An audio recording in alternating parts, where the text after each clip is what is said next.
Hoje é dia 22 de maio de 2022, 11 horas e 25 minutos, um domingo em Franca, São Paulo.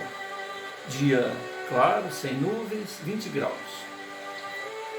Nós estamos realizando o culto cristão no lar e optamos nesta fase pela leitura desta obra, Universalismo Crístico. Universalismo Crístico é uma obra canalizada, recebida por Roger Paranhos Bottini.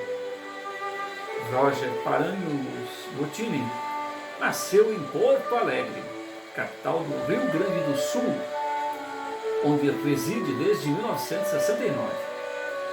Formado em Administração de Empresas pela PUC, pós-graduado em Sistemas de Informatização e Telemática pela Universidade Federal, trabalha no Banco do Estado do Rio Grande do Sul como analista de sistemas. É médium desde a infância, quando passou a perceber a presença de espíritos necessitados. Posteriormente, a presença de instrutores, benfeitores da espiritualidade maior, que o convocaram para o trabalho que ora realiza através da divulgação das verdades imortais. Atualmente dedica-se em especial à missão de promover, de divulgar a visão espiritualista do terceiro milênio, Universalismo Crístico, que é justamente o tema central de seu livro, de mesmo título. Universalismo Crístico, o futuro das religiões, é um livro profético que procura preparar a humanidade para a visão espiritual do futuro.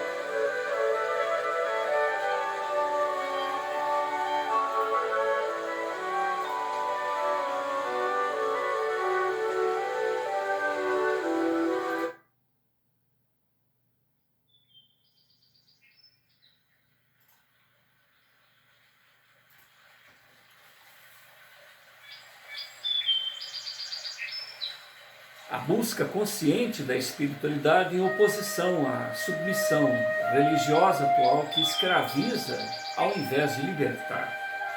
Adotando uma metodologia simples, filosófica, baseando-se em 3 alicerces principais.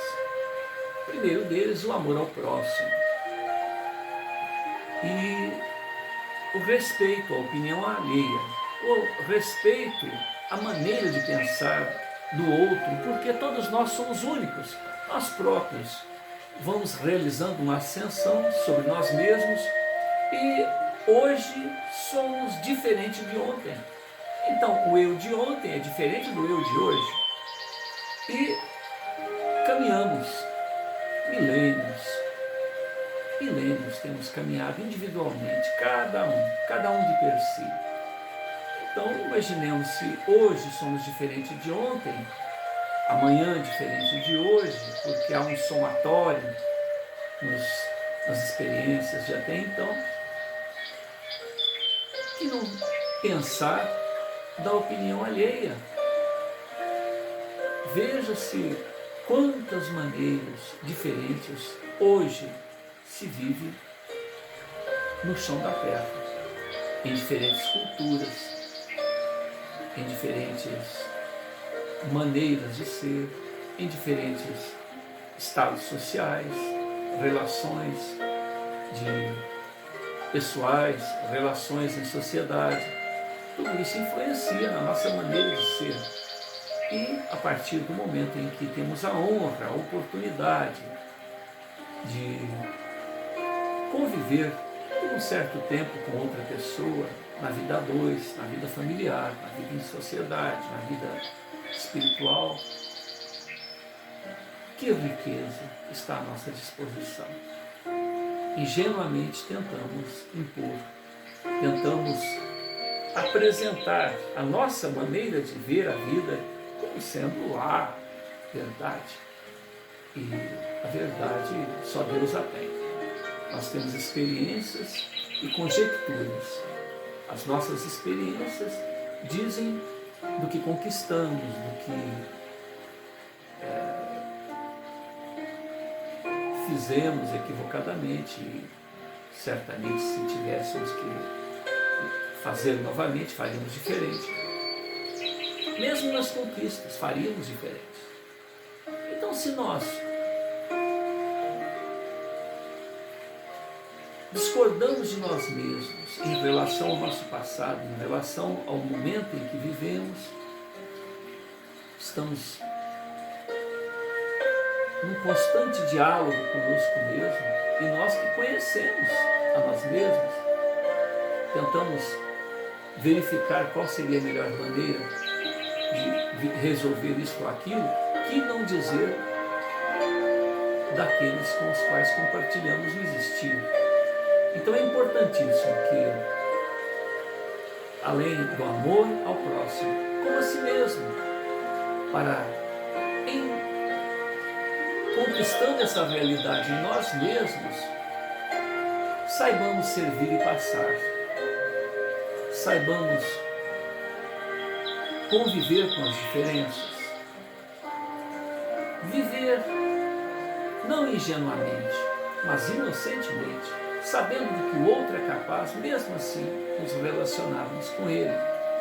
Sabemos do que nós somos capazes, mesmo assim tendo a honra de conviver com espíritos de escola, pessoas que estão à nossa frente, que certamente perdoarão, relevarão os nossos equívocos, os nossos tropeços, as nossas fraquezas.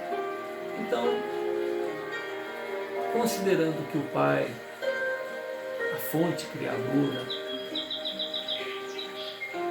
colocou em nosso mundo íntimo uma parcela de si próprio, somos um no Pai e o Pai é um em nós, somos todos filhos do mesmo Pai. E mais curioso, mais interessante, mais espetacular disso tudo é que estamos conectados uns aos outros. As conquistas das outras pessoas, as derrotas das outras pessoas influenciam em nós. Quer nós tenhamos conhecimento ou não dessas conquistas ou dessas derrotas. Não é possível um grupo de pessoas estar sendo trucidado no outro lado do planeta e isso não refletir em cada um de nós, mesmo inconscientemente. Né? Então, diante dessa realidade, é o nosso dever, para o nosso próprio bem, para a nossa maneira serena, tranquila e vicejante, uma maneira altiva de ir seguindo sempre à frente, seguros, porque estamos somando, não estamos tendo que revisar embaraços quando agimos diferentemente dessa proposta apresentada pelo preposto de Deus, o nosso irmão maior, o nosso experiente, sábio e acho bem que é certo Cristo de Deus. Não há como retroceder, não há como desmerecer, não há como desconsiderar, não há como deixar de viver esta proposta. Então este é o grande desafio. Cabe-nos, uma vez que caminhamos sempre sós, por milênios, chegaremos à evolução por esforço próprio. Muitas das vezes teremos que ver passar por nós pessoas mais determinadas, pessoas mais dispostas, pessoas mais sinceras consigo próprio, que vão trabalhando em si e seguirão à frente.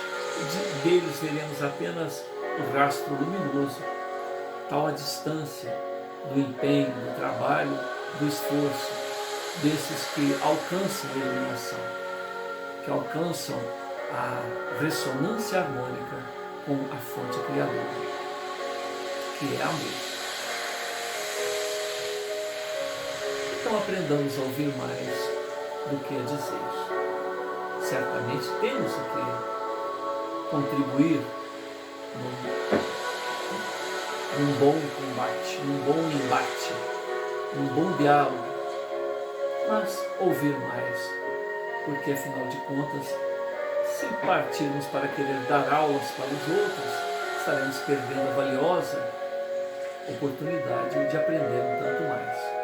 Porque afinal de contas, daqueles com os quais convivemos, o que nos sobra são apenas as experiências. Aqueles que amamos sempre seguem adiante. Aqueles com os quais tivemos um entrevero menos agradável, mas que nos cabe revisar a situação e fazer uma leitura sempre sadia do ocorrido, uma leitura que nos faça crescer. Então, foi muito bom relacionarmos com pessoas indigestas, vamos dizer assim, no momento do relacionamento. Mas que certamente nós outros, como essas pessoas, também temos que crescer, temos que relevar, temos que seguir adiante, uma vez que tantos irmãos de vanguarda terão que relevar os nossos equívocos diante da oportunidade com os quais conviveremos com eles. Somos o resultado do investimento de muitos daqueles vanguardeiros que nos amaram, que investiram desde a nossa chegada aqui na Terra e muito antes disso, na propositura, no projeto existencial encarnatório em que nós estamos, né? Quando desencarnarmos, certamente, neste reencontro com esses empreiteiros, com esses que investiram na nossa melhora, tudo será muito bom. Independentemente da maneira com que nos reencontremos, tudo será muito bom. Fizemos o nosso melhor ou não. E novas propostas, novos desafios, afinal, a vida segue adiante. Somos imortais, herdeiros do existir, herdeiros dos potenciais do próprio Pai Celestial, da própria fonte criadora. Cabe-nos despertar para este encontro harmônico com o melhor que pode ser feito. E isso somente no mergulho dentro de nós mesmos, sempre, independente dos momentos de euforia, independentemente dos momentos menos agradáveis, nos quais nos encontramos meio acoimados, meio encantoados. É essa harmonia com a fonte criadora que nos dará a direção. Calma. Ou segue adiante. Tudo vai dar certo. Essa doce voz, essa doce intuição materna, vamos dizer assim, e a severidade paternal que nos mantém firmes, responsáveis, fazendo o nosso melhor e deixando ao outro o direito de ser como lhe aprouver. Um segundo alicerce, depois do amor e do respeito ao próximo, é saber que somos imortais, saber que estamos momentaneamente mergulhados aqui na carne, que já estivemos aqui outras vezes e já fizemos essa jornada de mergulho num plano mais denso, em outros orbes, porque há muitas moradas na casa do Pai, né?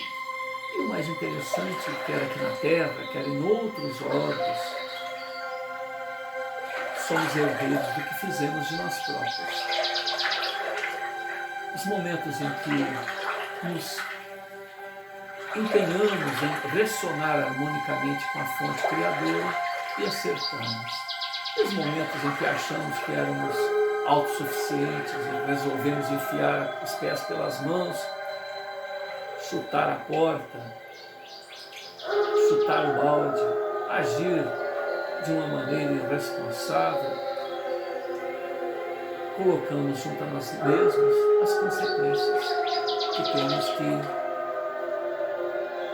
refazer, reconsiderar, reatar, pegar as pontas soltas e continuar a tricotar a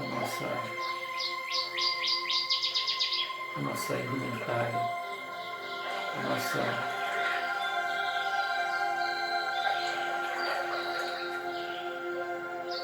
recurso para estar bem com a própria consciência e bem perante as pessoas que confiam em nós há milênios. Somos irmãos em Deus. Somos oriundos da mesma fonte.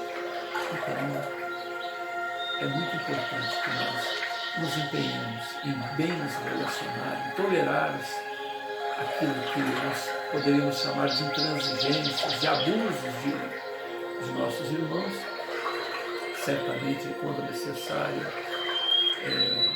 tomarmos as atitudes próprias pelo respeito, porque da mesma maneira com que eu respeito o outro, eu exijo do outro o respeito que eu lhe endereço. Né? Sempre há outros irmãos com funções delegadas para intervir quando necessário, assim como nós próprios, na condição de pais, de professores, desta ou daquela profissão, junto a colegas de trabalho, junto a familiares, também temos valores delegados que nos permitem também intervir quando, na relação entre duas pessoas, a coisa perdeu o controle. O melhor orientador sempre é o Pai Celestial. Se cada um de nós, ou pelo menos uma das partes, estiver em ressonância harmônica com o Pai Celestial, tudo se desfaz. O indivíduo que conhece o problema sai do problema de uma maneira com expertise. E finalmente, o terceiro alicerce, depois do amor ao próximo, respeito à opinião alheia, dar ao outro o direito de ser como lhe aprouver e exigir de nós mesmos o melhor a ser feito no momento, porque daí a pouco teremos outras atitudes mais nobres, mais outros recursos para fazermos melhor. Além da consciência de que somos imortais, estamos vivendo um momento aqui na Terra muito importante. Há uma fila muito grande de pessoas querendo ter a oportunidade que nós estamos tendo. Então, não temos muitas das vezes condições de avaliar a importância desse momento. Tanto é que o próprio instinto de conservação faz com que lutemos para adiar o mais possível o nosso retorno à nossa vida natural, à nossa realidade primeira, que é o mundo espiritual. Mas é tão importante a nossa passagem aqui na Terra que o próprio instinto de conservação nos leva a manter aqui até o último instante possível. E saber que somos herdeiros daquilo que fazemos. O karma, a lei, o karma positivo que nos traz o resultado das boas sementes, o karma negativo que nos traz o resultado dos problemas ainda a serem resolvidos. E finalmente um evolucionar, porque se hoje somos diferentes de ontem, amanhã diferente de hoje, então devemos estar sempre abertos ao novo, estar sempre dispostos a sair da zona de conforto, estar sempre pronto a ouvir a experiência alheia, dar tempo para absorver aquilo e ver o que se pode aproveitar, porque quando se lê um livro, certamente todo conteúdo é válido, todo conteúdo é importante, mas para a nossa vivência pessoal, às vezes algumas páginas, algumas letras, uma frase nos é fundamental para resolvermos o problema imediato ou que vai nos aparecer depois. Então imaginemos a experiência dos outros, quanto isso nos faz crescer, quanto nos acrescenta.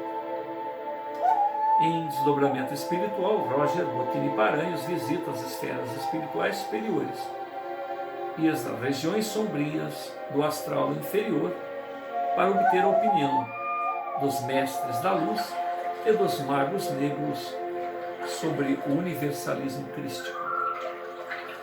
Em uma segunda parte, Roger Bottini Paranhos narra a ação dos precursores da nova era para implantar na Terra a visão espiritual do terceiro milênio, com uma leveza, idealismo emocionante.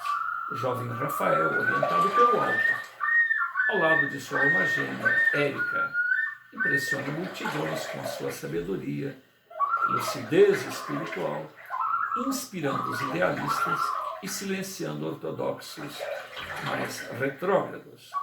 Um livro que funde os estilos já apresentados em suas obras sobre o signo de Aquário e a história de um anjo. E como diz Hermes no prefácio, todo aquele que deseja ser livre à busca da verdade por suas próprias mãos, nos siga nessas páginas. Hermes também diz o seguinte: o homem nada sabe, em realidade, mas é chamado a tudo conhecer. Quando ele se referiu à história de Rafael, ele comenta que um jovem de 17 anos, cabelos longos, castanhos ao ombro, um rosto sereno, uma lucidez e agradabilidade que comove todos aqueles que o cercam. A princípio, seu pai estava preocupado com sua maneira quase que franciscana de levar a vida, mas depois ele, conversando com o filho, ele percebe que a coisa é mais segura do que ele imaginava. Tanto que o rapaz, recebendo essa intuição, no mesmo tema em que estamos lendo aqui, universalismo crístico, ele justamente apresenta esses três conceitos aos quais nós nos referimos em três oportunidades, em três fóruns.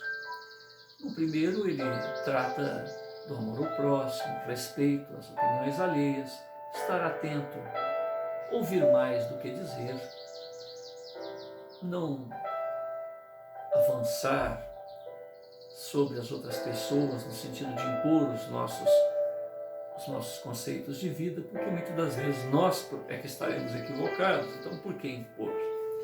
Mas, pelo contrário, como caminhamos, evolucionamos sempre individualmente, chegamos aqui na Terra com apoio do mais alto, sozinhos.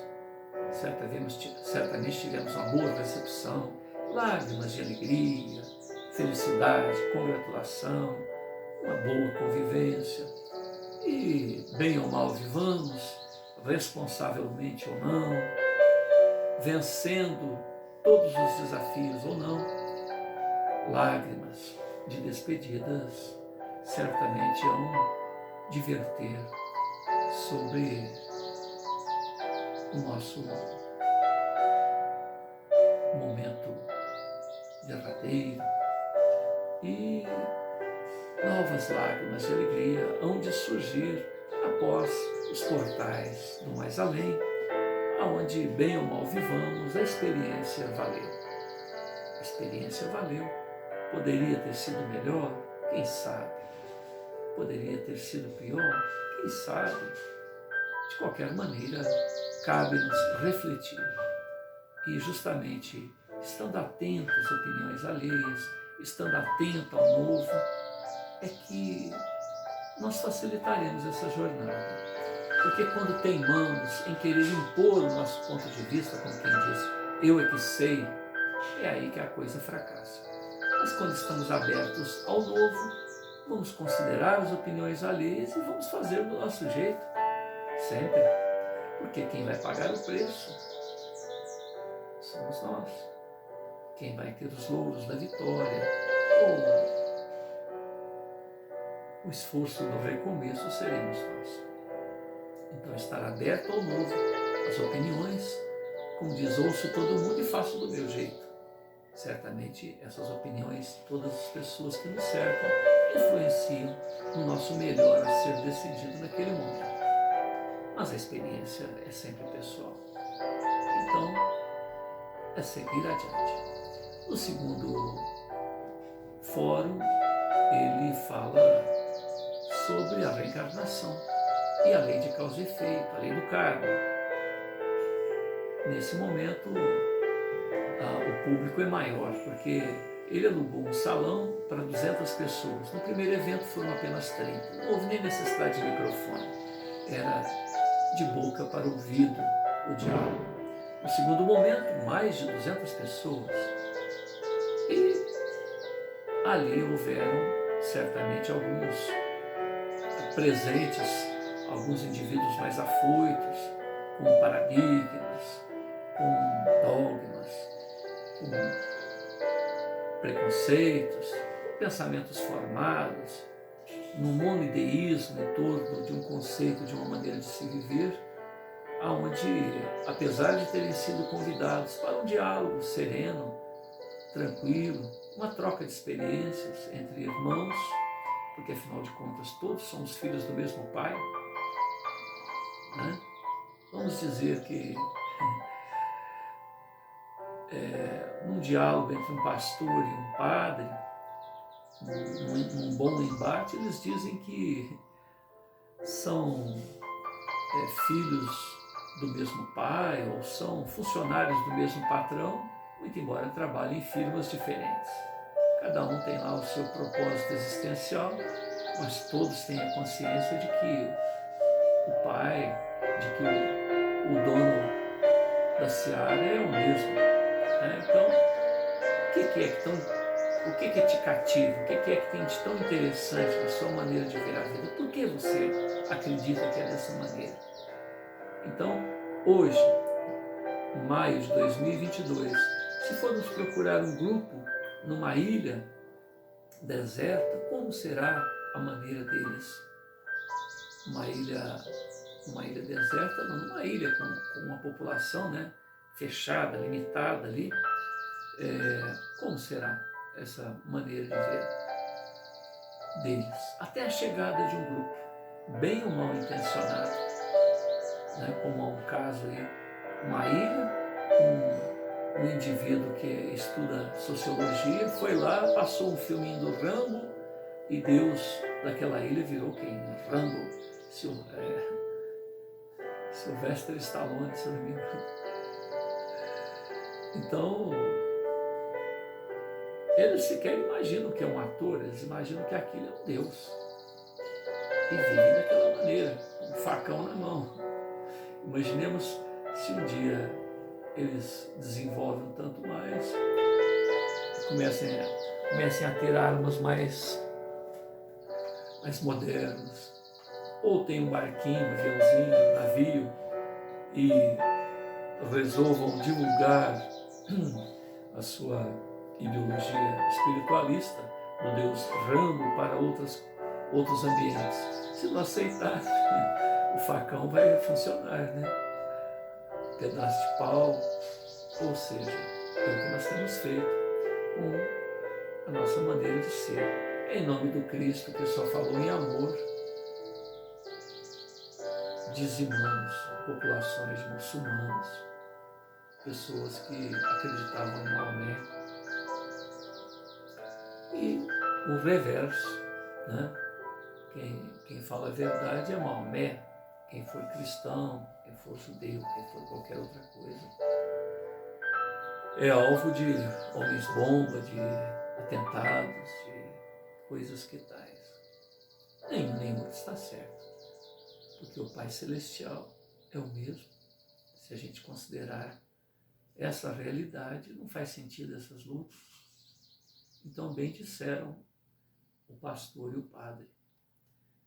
Nosso Pai é um só. E, no entanto, temos biologias diferentes. Nosso patrão é um só, trabalhamos em empresas diferentes. Então, que bom será nós conversarmos para ver o que há de comum nessas nossas empresas, nessa busca do nosso patrão. Separar o que é humano do que é a essência das coisas.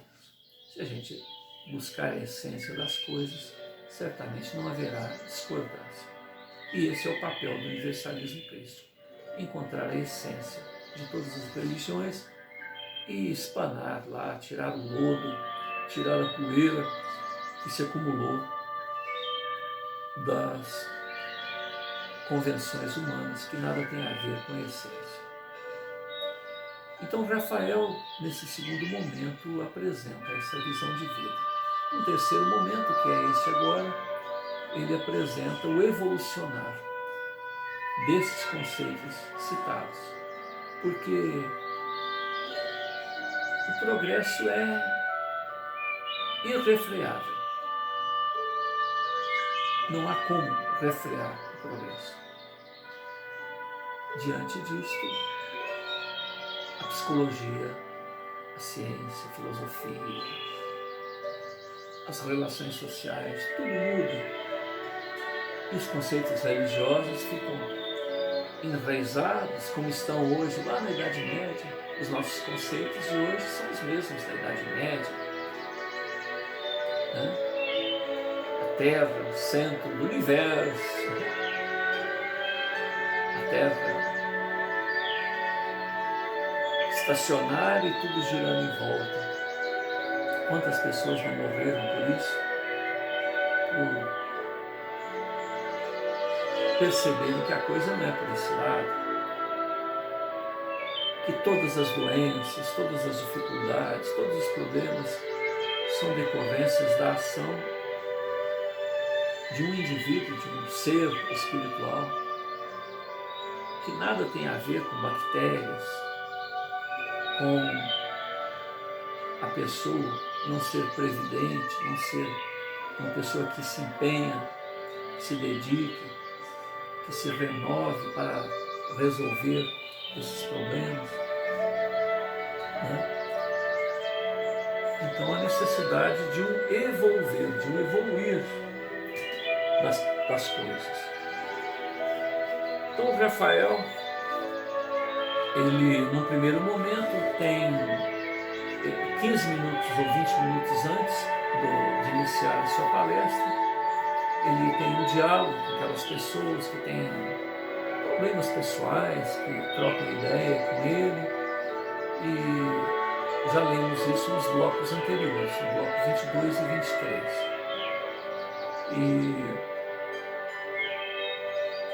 quando Rafael inicia o seu diálogo aqui, ele começa a fazer apontamentos diversos, dizendo que São Jerônimo selecionou 4 evangelhos, mas que são chamados de canônicos, mas que há outros, um conjunto de 40 ou mais evangelhos que foram desprezados por São Jerônimo, que nem tudo que está escrito nos evangelhos canônicos é ao pé da letra, da maneira com que a coisa se deu, haja vista que eles foram escritos 50, 100 anos ou mais depois do evento, dependendo da memória daqueles que viveram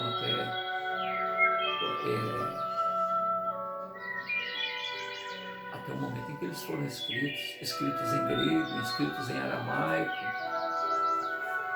Quantas distorções não foram colocadas, palavras que não foram ditas por Jesus, não anotadas, palavras que ele disse. Lucas, que seguiu Paulo, médico, né, Lucas, ele entrevistou Maria, teve a oportunidade de entrevistar Maria. Maria é contemporânea do Cristo, acompanhou a vida de seu filho, Maria, né, sua mãe. Então, o Evangelho de Lucas tem autoestima da própria Maria. Né? Agora, e os outros? Né? Então, nós estamos fazendo esse comentário para dizer que acontece um fato na cidade, no bairro onde a gente mora, ou dentro da própria casa da gente, e quantas versões não aparecem em torno daquele evento. Agora imaginemos uma coisa relacionada ao Cristo. O próprio nascimento de Jesus, olha quanta coisa aconteceu o tempo começou a ser recontado. A história anterior, né, do Velho Testamento, ela,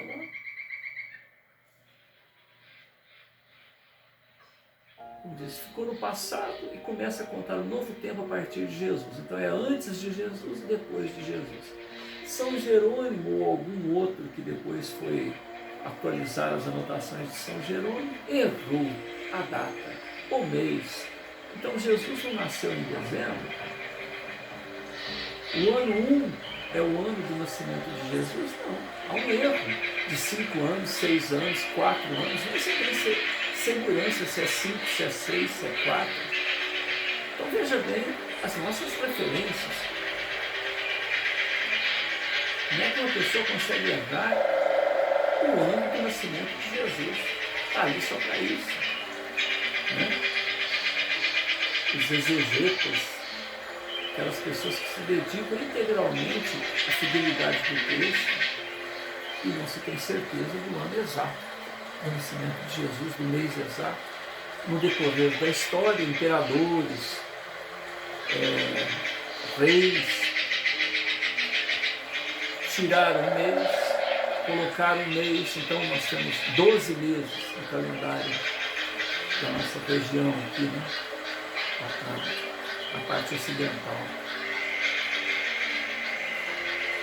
Meses foram subtraídos, meses foram acrescentados.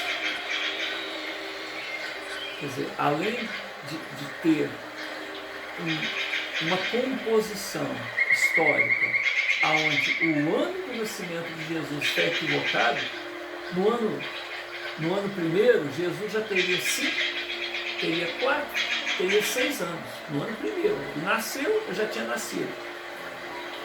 Olha como é complicado. Né? Então Rafael vai fazendo uma sequência, né, de apontamentos. Eu vou continuar a partir da página 164, apesar que eu já li um pedaço dessa página, basta pegar os blocos anteriores. Tudo isso deve ser analisado porque, na verdade, essas informações não são de Deus, mas dos homens, nada mais que interpretações humanas, equívocos, equívocos, ou seja, o próprio nome já diz, equívocos, enganos ou anotações intencionais, tergiversando a fonte, né? Não sendo fiel à fonte. As religiões, portanto, são instrumentos de ligação do homem ao Criador. E para isso devemos compreender que com o passar dos séculos a humanidade evoluiu, adquiriu uma nova compreensão, independentemente dos erros que a gente citou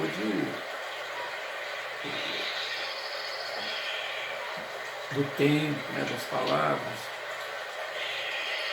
E os conceitos medievais de religiosidade não atendem mais à verdadeira fé. Aquela que compreende a mensagem, aquela que compreende o objetivo da vida criada por Deus. Evoluir para nos tornarmos iluminados, espíritos iluminados, a imagem e semelhança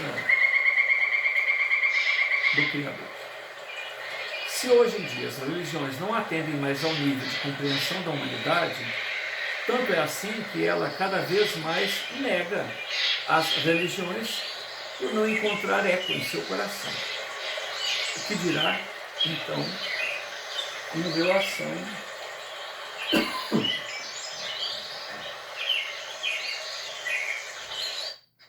às gerações futuras?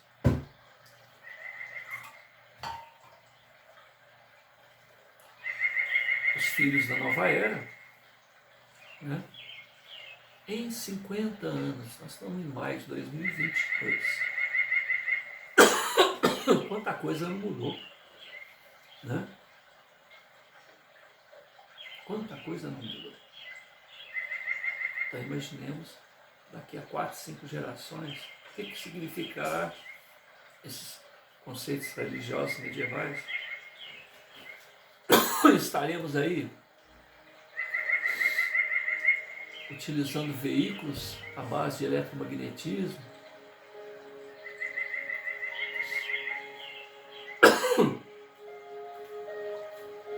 tendo potenciais que a gente poderia chamar de metapsíquicos ou parapsicológicos, estaremos lendo o pensamento do outro, diretamente na fonte, mergulharemos na mente do outro, para saber o que ele realmente está pensando. Portanto, há de se fazer o que? Uma transparência. Temos que ser legítimos em relação a nós mesmos. Não agirmos de uma maneira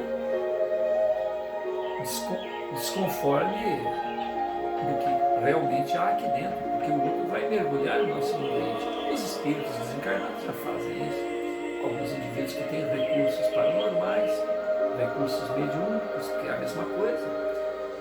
O médium é aquele que vê o pensamento do desencarnado. Por que então não vê o pensamento do encarnado? Também é um espírito, com um corpo físico. Basta treinar, basta buscar. O paranormal é o médium. O médium é um paranormal.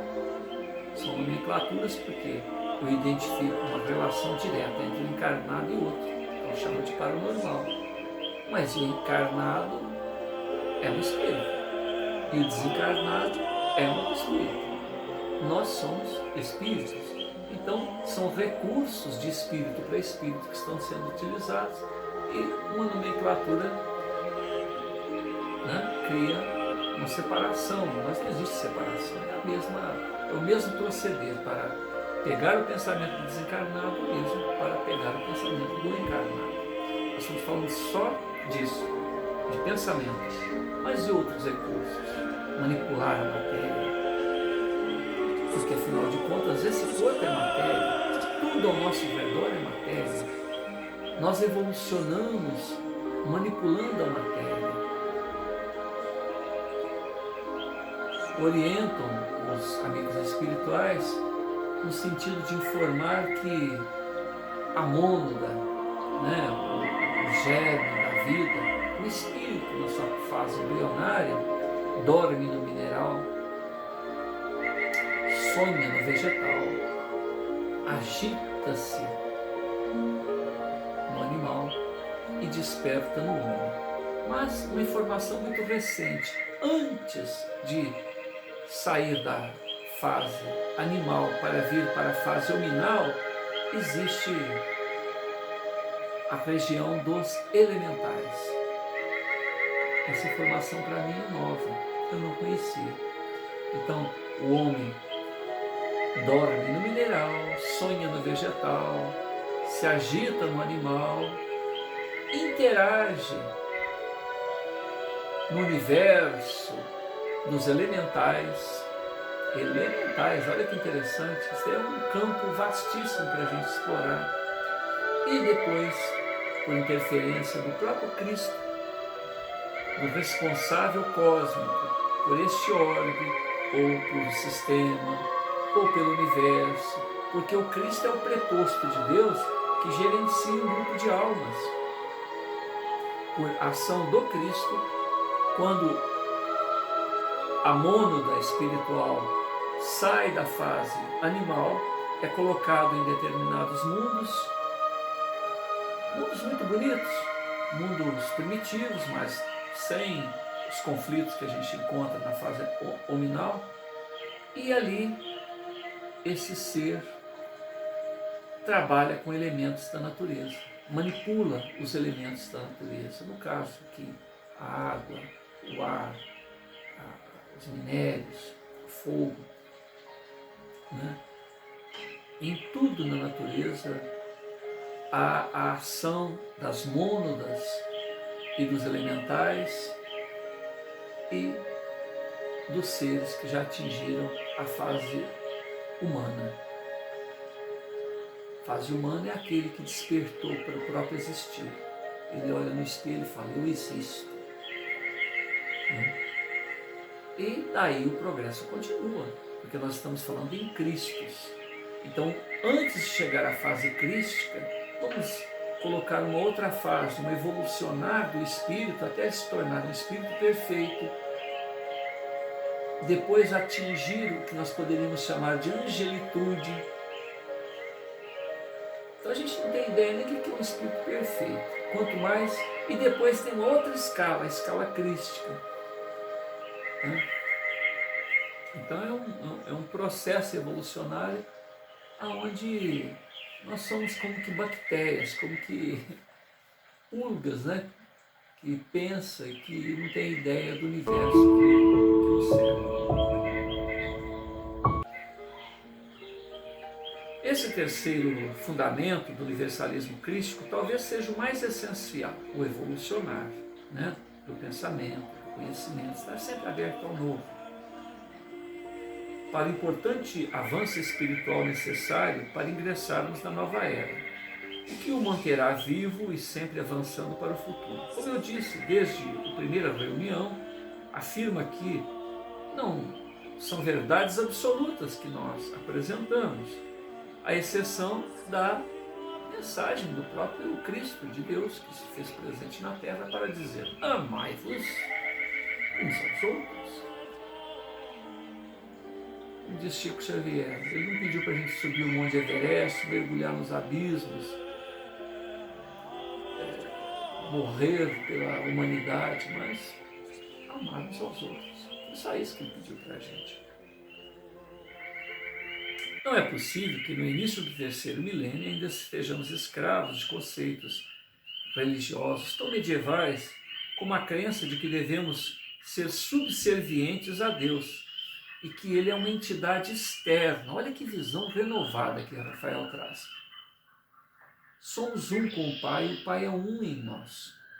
Somos a essência do próprio Criador. Jesus falava: vós sois deuses. Aquilo que eu faço, vós podeis fazer e muito mais. Olha que parece um absurdo, né? Como que a gente pode fazer a mesma coisa que Jesus fazia e muito mais? Somente evolucionando, né? Os amigos espirituais orientam que Jesus tem 13 bilhões de anos, a idade do universo. Porque o Pai é eterno. Antes desse universo existir, existiam outros universos.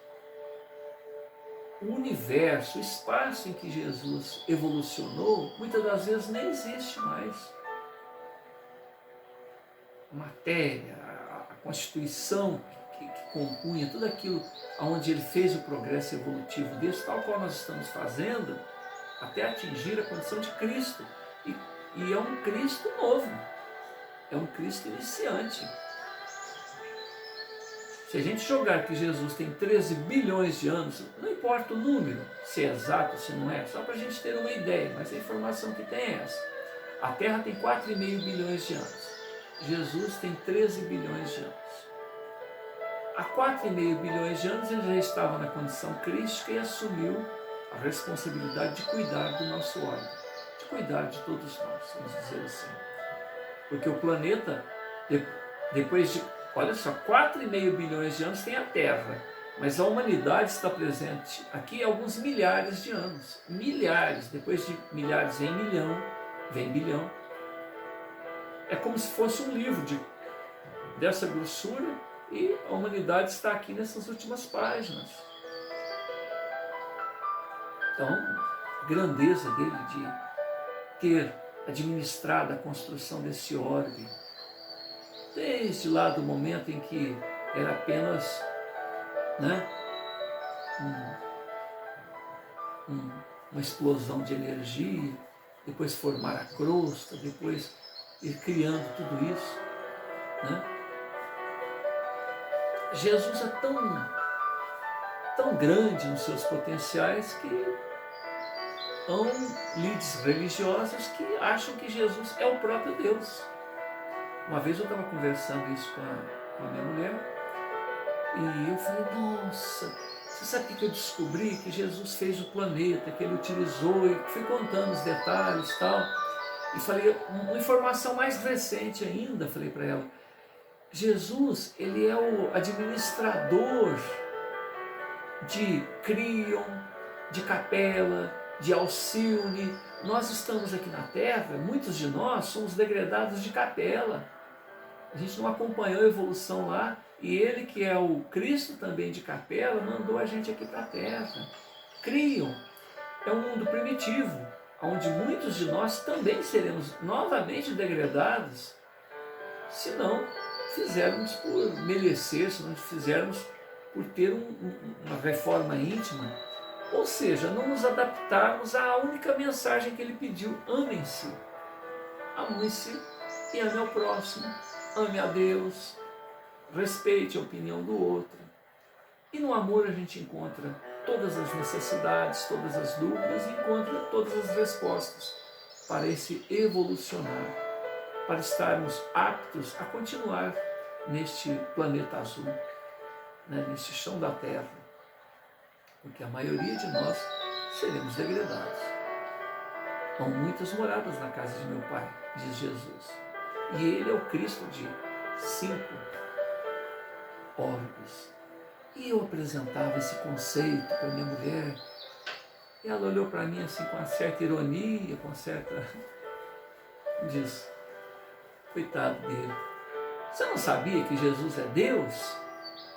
Você está falando que Ele está administrando aí 5 planetinhas? Não, Ele administra o universo inteiro. Olha como que são os conceitos de vida, né? Enquanto eu estou admirado de saber que alguém tem o potencial para administrar toda essa humanidade, 30 bilhões de almas estão sob seu cuidado aqui na Terra. Há informações de que somos oriundos de orbes diferentes. Estamos aqui numa amálgama, trocando experiências. Somos espíritos renitentes no erro, conforme a gente comentou, alguns viemos de capela e outros orbes. Essas informações chegam a dizer que Jesus recolheu almas de 30 orbes diferentes para compor essa humanidade presente aqui na Terra, né? Então, é nesse laboratório, nesse cadinho de relacionamento de uns com os outros, é que nós vamos evolucionando. Por isso é importante. Se viemos de locais tão diferentes, é mais importante ouvir do que falar. É mais importante aprender com a experiência do outro. Usa lá o que quiser, usa lá o que interessa, ouça todo mundo e decida por si próprio qual que vai ser a sua atitude daqui para frente, né? Então, diante dessas informações que a gente está apresentando agora, olha o que o Rafael fala. Se hoje em dia as religiões não atendem mais ao nível de compreensão da humanidade, tanto é assim que cada vez mais se nega as religiões por não encontrar eco no coração. O que se não dirá das religiões futuras, que são almas eleitas para o novo estágio evolucionário da Terra no terceiro milênio? O terceiro fundamento do universalismo crístico talvez seja o mais essencial, o mais importante avanço espiritual necessário para ingressarmos na nova era e que o manterá vivo e sempre avançando para o futuro. Como eu disse desde a primeira reunião, o que eu afirmo não é uma verdade absoluta, à exceção das palavras do Cristo: amor ao próximo, respeito ao conhecimento, às experiências, à sabedoria daqueles com os quais compartilhamos o existir. Ouvir mais do que querer impor. Logo, tudo está aberto à troca de ideias, a um estudo. A busca do debate filosófico e científico deve ser sempre impulsionado, deve sempre impulsionar o saber espiritual para o futuro. Não é possível que no início do terceiro milênio ainda sejamos escravos de conceitos religiosos tão medievais, como a crença de que devemos ser subservientes a Deus e que Ele é uma entidade externa, quando na verdade é o nosso Pai, é o nosso gestor. Deus é bom, disse Jesus. Um dos discípulos chegou para ele e disse: bom mestre, mestre eu sou, mas bom, só o Pai. O Pai, então, a fonte criadora é amor. Por amor, Ele nos coloca de frente às consequências do que fizemos. Por mérito acertamos, por mérito refazemos e continuamos a nossa jornada. O Criador não deve ser visto de forma paternalista, como se servisse somente para atender lamentos, pedidos. Servir de exemplo, sim, ele deve ser, sendo a fonte do amor, para a nossa caminhada rumo à perfeição. Ao lembrarmos dele, devemos procurar melhorar com o objetivo de honrar a nossa origem, honrar a nossa destinação, honrar a ressonância que existe entre a fonte e nós outros. Somos deuses em potenciais. Se nós dissemos que estagiamos na região mineral, na região vegetal, animal, na região elemental, na fase humanoide, estamos destinados a nos cristificarmos depois de nos tornarmos espíritos perfeitos, seres angélicos, atingirmos a cristificação, aquilo que eu faço vós podeis fazer e muito mais. Vós sois deuses. Olha, o próprio mestre, o próprio irmão mais velho, né, o próprio orientador nosso, nos dando a direção a seguir. Então devemos procurar melhorar, atingir o objetivo, honrando o Altíssimo. O sacrifício ou o pagamento de promessa mais agradável aos olhos do Criador é o cultivo de virtudes crísticas. Rituais de natureza exterior são inúteis. Nós somos centelhas do Criador e possuímos um potencial ilimitado. Não faz sentido que nos comportemos como criaturas frustradas.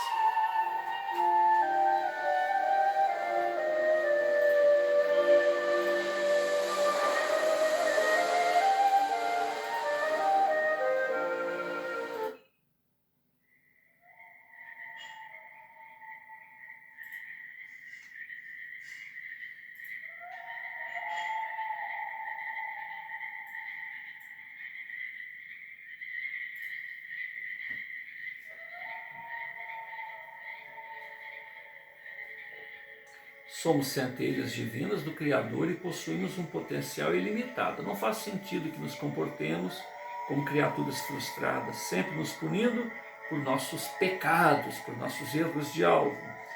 Pecado é não evoluir. É não abrir a mente, isso é pecado. O resto é experiência evolutiva.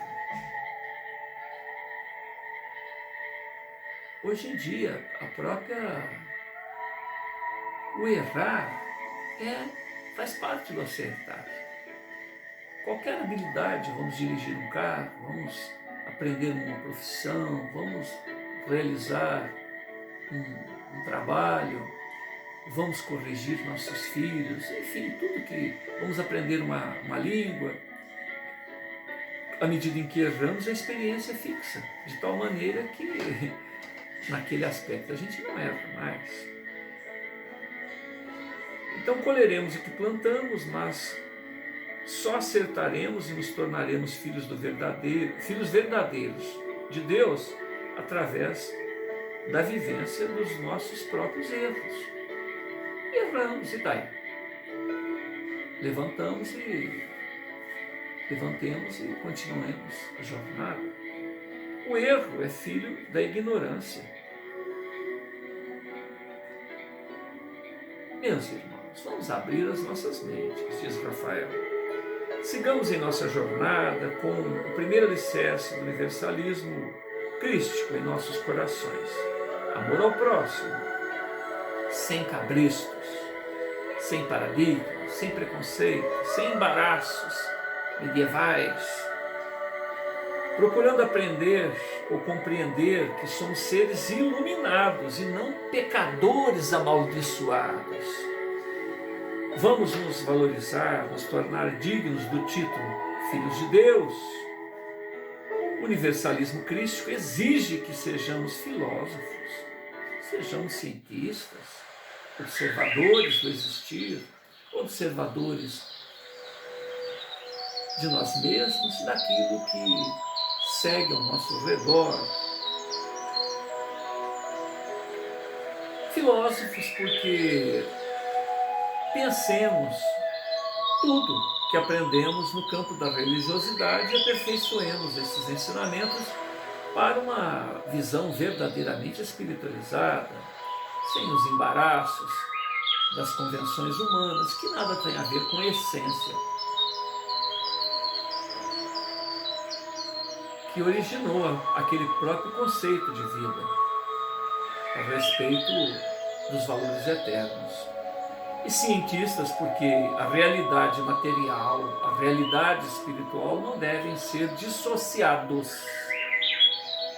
Será através do estudo científico, ou seja, do método, do controle, da repetição, que se obterá as primeiras comprovações da vida após a morte.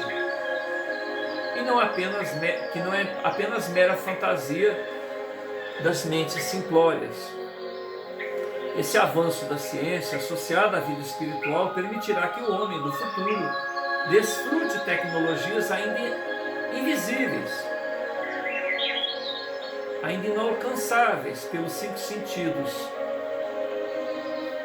humanos. E quem define o que é certo e o que é errado? Nem tudo pode ser comprovado de forma categórica. Então, essa informação ficará em suspenso, aberta a debates, até que um dia se chegue a um consenso. O que não podemos é continuar a manter crenças que não se sustentam. Elas são fruto de uma devoção cega e sem base coerente. Não somos bonecos, robôs em que Deus injeta sua graça para nos tornarmos melhores. O homem é fruto de suas ações, aquisição de consciência, e não alienado, controlado pela vontade externa. As gerações futuras terão uma expectativa de vida muito superior à atual, por causa da mudança dos hábitos, avanços da medicina em todas as áreas.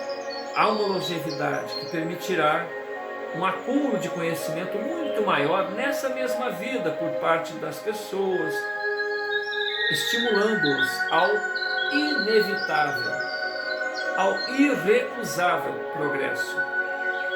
A mente progressista do 3º milênio estará sempre aberta para descobrir o novo, estar abertos para o inesperado. No campo da filosofia religiosa, novas descobertas trarão luz aos ensinamentos mal interpretados dos grandes avatares da Terra. As pesquisas históricas sobre a personalidade de Jesus nos farão ver uma nova mensagem por detrás daquela distorção criada nos primeiros séculos do cristianismo e na Idade Média. Será o fim de rituais sem sentido, simbologias que nada acrescentam para a real metamorfose humana, para o crescendo de cada um de nós, das trevas para a luz.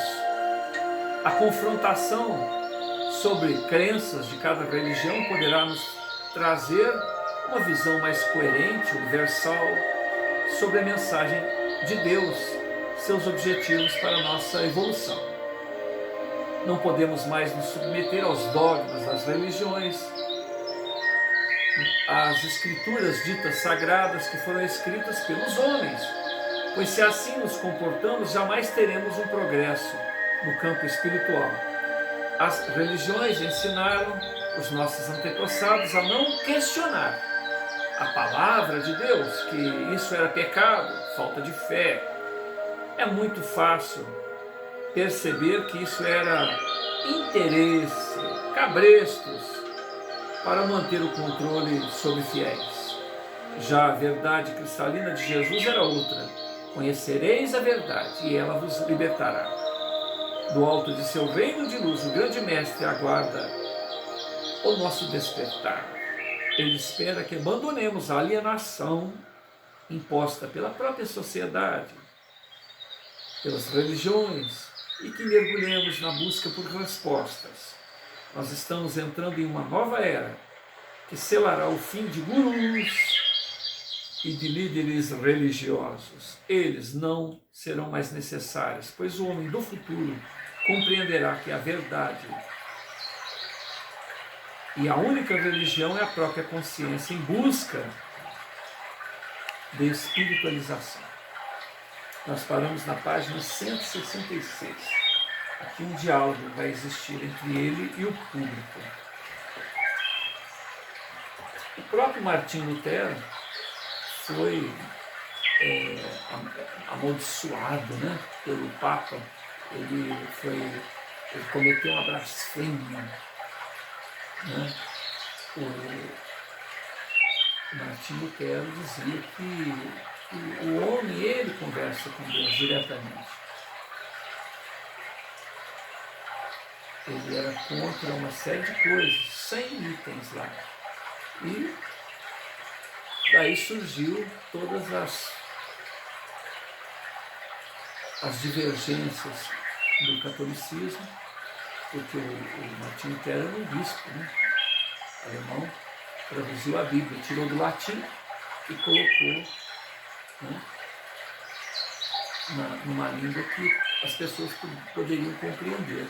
Era proibido ler a Bíblia, porque a maneira com que era levada os ritos, as situações relacionadas à palavra de Deus, né, entre aspas, eram muito diferentes, né? Então, Martinho Lutero não concordou com isso. E veja bem o que aconteceu com o próprio luteranismo, calvinismo e outros, tantas distorções, né? Ele era contra a venda de indulgências, uma série de outras coisas. E hoje nós temos aí dentro das mídias evangélicas, né, a teologia da prosperidade. Não que as pessoas não devem prosperar, mas uma verdadeira rapinagem em relação às fiéis.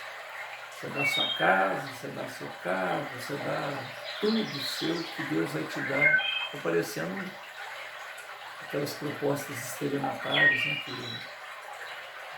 que jogam o interesse da pessoa, a ganância da pessoa. Olha que absurdo, jogando com a ganância das pessoas.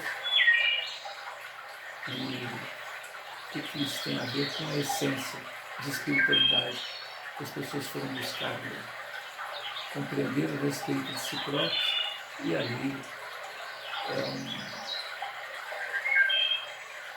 um grupo que está muito longe de buscar a espiritualização. Assim, é como se fosse uma empresa, né, que toma de todo mundo.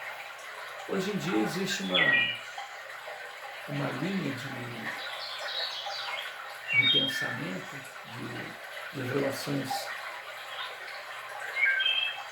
econômicas, né, que chama franquia. O que é franquia? Franquia é quando eu descubro uma maneira de ser próspero, uma profissão, dentista, por exemplo, uma linha de pessoas que vão seguir aquele padrão que o indivíduo se viu vencedor. Então é dessa maneira para que você ganhe muito dinheiro como dentista. Farmácia, a mesma coisa. Venda de lanches e assim por diante, venda de veículos. Então você vende o método, o nome, seu nome, com todas as empresas, e você tem que cumprir metas. Você, além de pagar para entrar no negócio, tem que criar tem que ter um patrimônio, tem que ter um recurso próprio para montar a empresa que é sua, franqueada, copiando lá a matriz, né, copiando lá as orientações de quem inventou aquele maneiro, e certamente ganha dinheiro. Então, as casas religiosas estão assim, só que não se satisfaz com o dízimo, querem ofertas, desafios, e criam outros nomes. Vende tijolinhos no céu, a água santa do poço lá que Jesus tomou banho, e assim por diante. São verdadeiras afrontas à inteligência e à própria espiritualidade que todos nós buscamos. Então, diante de tudo isso, muitos de nós resolvemos, por malandragem, às vezes, nos mergulhar no materialismo, porque pegamos esta maneira de proceder, onde a fonte, a essência, não tem nada a ver com as práticas, com o movimento, com a maneira de se levar. Então, o que tem de Cristo nesse proceder? Eu vi certa vez uma pessoa dando depoimento: eu vou ser a pessoa mais rica da América do Sul. Todo mundo, aleluia, peraí. E os outros também não vão ser ricos? Como que ele pode ser o mais rico da América do Sul? Dando lá, colocando verdadeiras fortunas no gasofilácio, levando isso ainda pelo lado da boa-fé, como se fosse verdade que a pessoa está dizendo. Que pode ser coisa combinada também. Né? Mas vamos colocar boa-fé. Como que um pastor, uma pessoa, aceita uma ideia? Fulano vai ser o cara mais rico. E se o outro quiser ser mais rico? Olha, não. Por que ele tem que ser o mais rico? Que lição é essa? Então, porque eu vou ser o mais rico, eu vou dar uma grande fortuna para a igreja. Né? Agora, vocês me perdoem o lado que eu vou entrar, porque eu sou policial. Pessoas que fizeram ofertas, uma vez que acordam, despertam pelo que fizeram, percebem que o que foi prometido não aconteceu, quer dizer, deu 1.000 esperando 100.000 do Pai Celestial e aquilo não aconteceu, a pessoa retorna lá, o pastor diz para ele, zombando: olha, nós temos bons advogados, você pode fazer o que você quiser, não vou te devolver, isso é problema seu, você deu porque você quis, é você que não teve fé suficiente. Peraí, olha aqui, quer dizer que na hora de fazer a proposta, eu pego a pessoa e levo ela em cima. Depois eu tiro a máscara e jogo, se vire, procure seus direitos. Como policial, eu vi isso muitas vezes. E entra na justiça, chega lá o juiz fala: olha, filho, você deu porque você quis. Você entregou a chave do carro. Tem pastor que não aceita nem carro financiado, tem que ser carro quitado.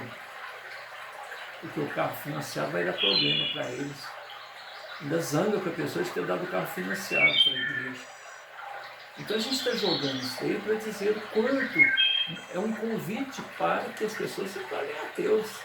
Se você for considerar isso como espiritualidade, nós estamos falando só da lide cristã.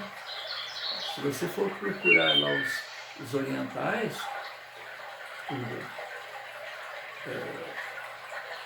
nós sabemos que somos todos imortais, filhos de Deus, e o cara vai pegar e colocar: eu tenho o direito de pisar em você porque eu estou numa situação melhor, você está aí passando a apertar. Em vez da solidariedade, da fraternidade, do amor, de pegar o outro e levantar, não. Eu estou aqui, olha, usa até a reencarnação para justificar essa prepotência, manter os privilégios. A pessoa sai na rua, os párias, né, aquelas pessoas comuns, tem que se afastar, porque a sombra desse não pode encostar, porque senão ele vai se tornar um impuro. Olha como se distorce as coisas. Mesmo a pessoa tendo uma visão reencarnacionista, nada tem a ver com amor, com solidariedade, com respeito, com a troca de experiência. Né? Então, realmente, Rafael e sua equipe, Roger Bottini Paranhos, trazendo essa visão renovada a respeito da mensagem de Jesus e seus propósitos, porque, na verdade, todos esses avatares que chegaram à Terra antes de Jesus buscaram preparar o caminho para que a sua mensagem tivesse uma acolhida. Porque até então era o olho por olho, dente por dente, mão por mão, pé por pé, pisadela por pisadela, ferida por ferida. Era a lei de Italião. Nada mais justo. Matou, eu vou lá e mato alguém. Matou alguém da minha família, eu vou lá e mato. As pessoas faziam o pior. Né? Se machucava uma pessoa, ele ia lá e machucava a sua família inteira. Então, a lei de Italião era o máximo que a pessoa conseguia entender. Então vem Jesus e fala, não, se alguém te bate numa face, ofereça a outra, se alguém te pede emprestado, dá para ele. Se alguém te obriga a caminhar 1000 passos, vai com ele outros 1000. Isso não por exemplo, tem uma explicação a respeito de caminhar, porque o romano, quando invadia a terra alheia, como fez com os filhos de Israel, existia um parágrafo lá, uma norma. Quando um romano chega,